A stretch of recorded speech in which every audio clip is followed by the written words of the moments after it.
অন্তর্বর্তী সরকার 5টি বিসিএস এর মাধ্যমে মোট 18,149 জনকে নিয়োগ দেবে।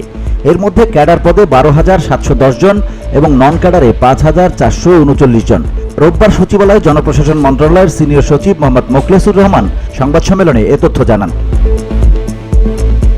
মোখলেসুর রহমান বলেন, ক্যাডার পদে 43তম বিসিএসে 2064 জন, 44তম বিসিএসে 1710 জন, 45তম বিসিএসে 2309 জন, 46তম বিসিএসে 3140 জন এবং 47তম বিসিএসে 3487 জনকে নিয়োগ দেওয়া হবে।